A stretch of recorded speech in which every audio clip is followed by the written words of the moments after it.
Welcome to this week's episode of the NFL's Way to Play Performance Series. This episode, we're highlighting the Seattle Seahawks formidable linebacker, Bobby Wagner. What makes Bobby so special is his inability to be blocked. Let's face it, if you're being blocked as a defensive player by the offensive opponent, you might as well be playing offense. So how do you become more like Bobby Wagner? Well, we're gonna teach you. We're gonna walk you through and talk you through how to become unblockable. Bobby Wagner is a master at defeating blocks, and we've seen him do this in many different scenarios. Sometimes he's using his hands, ripping off guys and getting over the top, or maybe he's just slowing his feet down. So the opposite line athlete slows his feet down, then he gets going and beats him. But today what we're gonna focus on is how he uses his shoulder to defeat blocks. I'm gonna kick it off to Taylor, he's gonna get us going. So we've all heard the term, or most of us are familiar with the term, same foot, same shoulder. This is the most effective way, whether you're blocking or taking on blocks like Bobby Wagner. There's a reason for this. We're able to apply a straight line or build a straight, strong line from the ground all the way through our shoulder when we're taking on these crazy forces that happen in this game. So a drill we like to use for that is all we need is a box and a band. This could be a bench press. And all I want CJ to do, I want you to put this on your left foot and then hook it in your left hand. Face this box in a sprinter stance, left leg forward. And what I want CJ to do is simultaneously, he's gonna put force to the ground with this left leg and punch the sky against this resistance on the band with his left arm. So go ahead, and he's gonna land on this box. One more time, really drive, good. And what we're seeing is he's really strong here, he's long here on this side, he's not broken.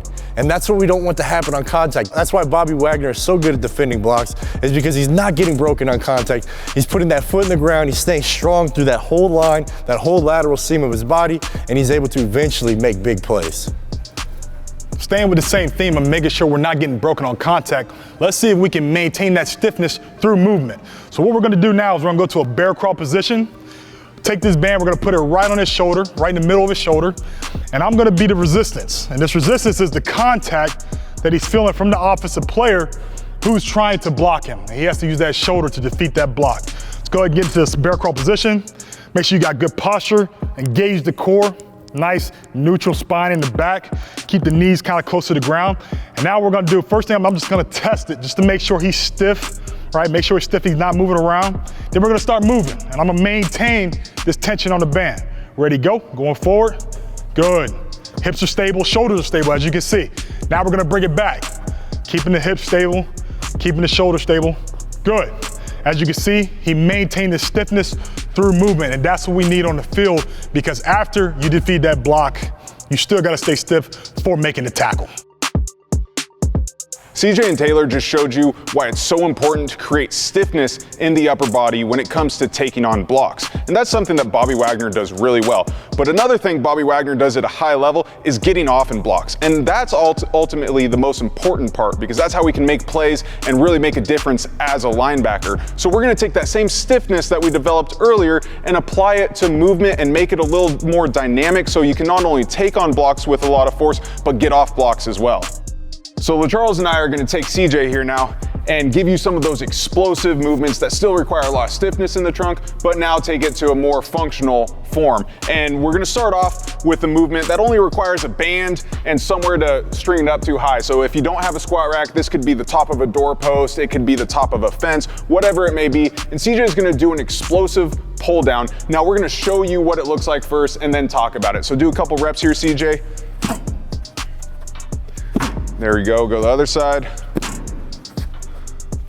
Good, good, good. The reason I wanted to show you it first is because this isn't something that we can just walk and talk through. It's an explosive, dynamic movement where we're driving and then pulling into the opposite pocket, much like the linebacker is and Bobby Wagner is when he has to get off a block. So let's go to our starting position here and just show the importance of how we start, because how we start is most important when it comes to this movement. If you're just standing up, being all loosey-goosey, it's not gonna translate. We're starting in a position similar to how we're taking on contact. Our butt is back, our shoulders are nice and pulled back. We have this nice little forward lean position, arms are long. Now CJ is just gonna simultaneously drive and pull to the opposite pocket. So we'll go to the left, pull to the right. This is simulating getting off the block, and you notice he's staying square, because unlike defensive linemen where you wanna flip your hips and get skinny, linebacker's still gonna make a two-way read, so we wanna make sure we're square. getting ourselves through. Go one more, just for good measure.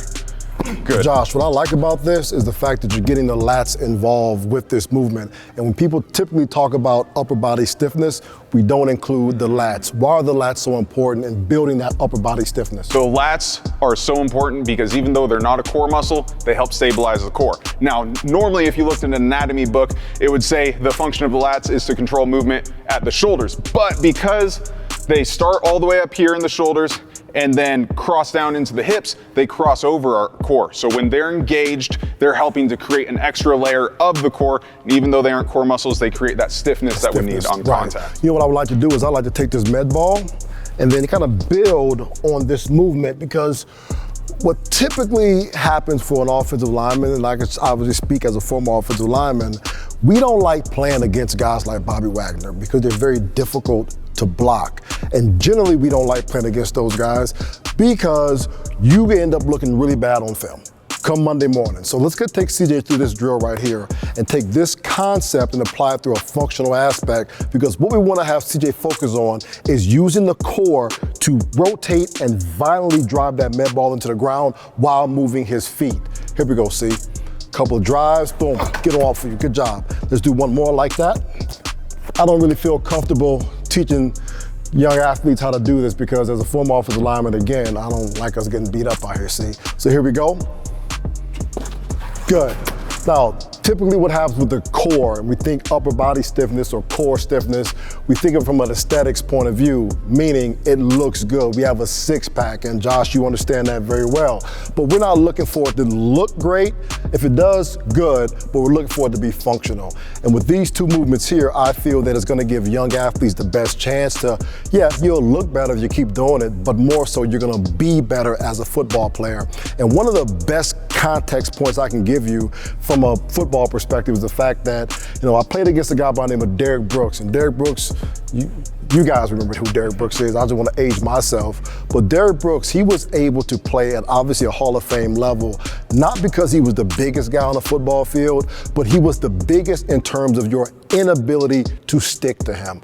Once you thought you had a guy like Derrick Brooks blocked, you really didn't. And Josh, we've talked about it offline. When a big offensive lineman is running up on a linebacker, our mindset is we want to impose our will on you physically. Yep. But if you as a linebacker, you're smart enough and savvy enough to use your hands and not allow me to stick to you, you're gonna have a better chance of, number one, performing at a high level, but most importantly, play a long time. If we can put limit on contact as a football player, the better you're gonna be and the longer you're gonna be able to play.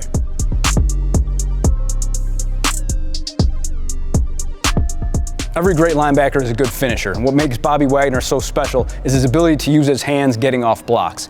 So we're going to take you through how to build that upper body strength to allow you to be more effective taking on blockers, getting off, and getting yourself to the ball. There's a few ways we can develop this upper body strength and be confident on the field while doing it. A lot of times we think of upper body strength in the weight room doing a bench press, but you're laying on your back and you're not feeling the space around you. So one way we can do that is flip that upside down. We're gonna get in a bear crawl position, not a push-up position, but a bear crawl position so we can move and feel our body moving in space. So just like CJ and Taylor, we're gonna be in that good posture, that good position. And now we're gonna develop strength. So this is gonna be a little bit slower, more deliberate. Josh is gonna go either right or left and move this whole center of mass, and then he's gonna push out of it. And then he's gonna come to the left, push his whole body over, and push out of it. Now, as a linebacker, we wanna be quick with our hands and deliver a jolt. So Josh is just gonna pick up the pace a little bit and be as quickly off the ground as he can. Very good. Now again, we're trying to feel what our body feels like in space, maintain that position, and being powerful with it at the same time. Now, we can take this to the field as well, and a lot of times you're not gonna have somebody that you can strike off of, or you don't have a bag that you can use. This is something you can do on your own. All you need is a band, and we just have some cones. You can just make believe whatever's in front of you. What we're trying to create here is the idea that a lineman is coming out to block the linebacker, so he'll be working downhill at the blocker.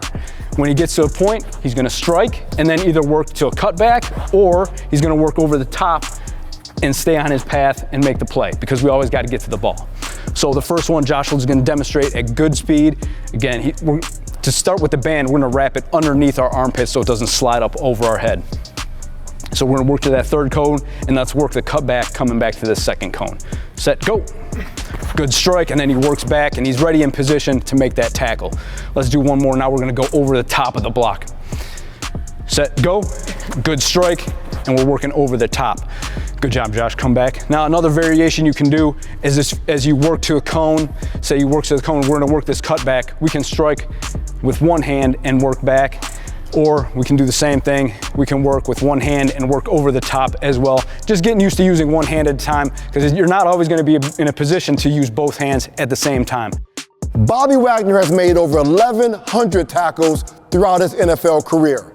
That doesn't happen because he's being blocked. You now understand what it's gonna take for you to become unblockable like Bobby Wagner. So let's get out here and play some football.